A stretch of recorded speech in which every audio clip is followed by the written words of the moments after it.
In the remote Appalachian Mountains, hidden away from modern society, lies a story so haunting it challenges everything we think about family, isolation, and survival. This is the story of the McAllister family, a bloodline shaped by 7 generations of close intermarriage, isolation, and tragedy.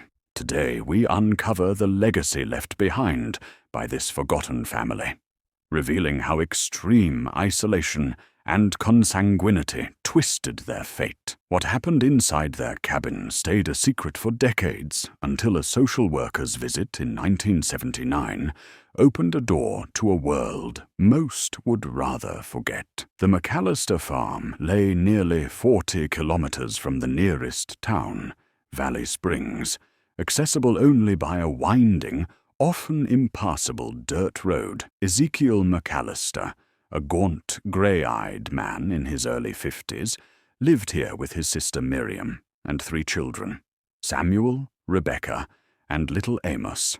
Electricity and running water were luxuries they had never known. Their world was the forest, the cabin, and the unforgiving mountains surrounding them. Their cabin was old and cramped, built by their great-grandfather decades before. It bore the marks of time.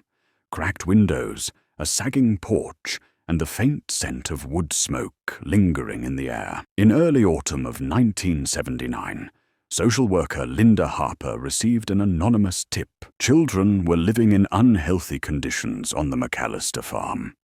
Linda's visit would uncover far more than neglect. It exposed a tangled web of secrets rooted in decades of isolation. The children's appearance struck Linda immediately. Deformities, delays, and a haunting similarity to the adults around them. There was something unnatural about their features.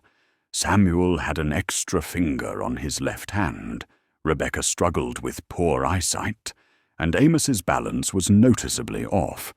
But what stood out most were their piercing, pale blue eyes, the same sharp cheekbones, and the unmistakable resemblance to Ezekiel and Miriam. Linda's investigation revealed that Ezekiel and Miriam were siblings, the children of Isaac and Ruth McAllister, who were themselves first cousins. Records showed no official marriage for Ezekiel or Miriam, and the children had no birth certificates. The siblings had lived in isolation since their parents died in a barn fire in 1965. Local residents recalled Ezekiel as a suspicious man who rarely interacted with others.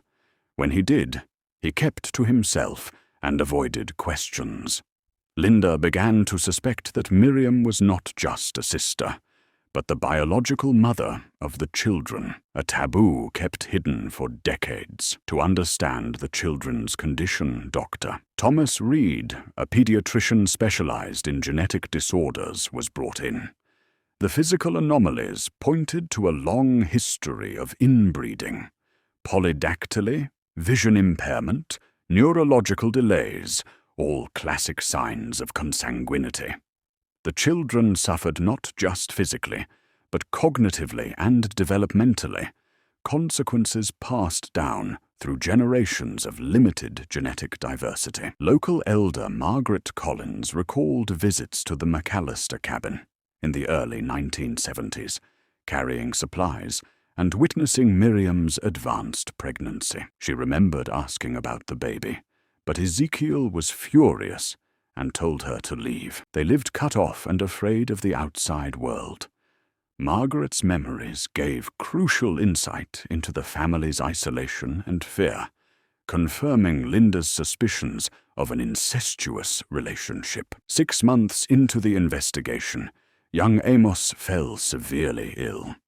His hospitalization gave doctors the chance to conduct genetic testing. The tests confirmed the presence of Apert syndrome, an indicator of close familial mating. DNA tests later proved Ezekiel and Miriam were the biological parents of all 3 children. Ezekiel was charged with incest, facing severe legal consequences. Miriam, recognized as a victim of prolonged psychological coercion, underwent therapy. The trial revealed institutional failures, ignored warnings, forgotten reports, and a system unprepared to deal with such extreme cases. The McAllister case forced reforms to protect isolated families and children, reminding us that geography and distance should never be an excuse for neglect. The children, once trapped by their heritage, were finally given a chance at life beyond the mountains. If you care about stories that reveal hidden truths and the resilience of the human spirit, subscribe to our channel. Join us as we continue uncovering the forgotten chapters of history and shine light on families like the McAllisters.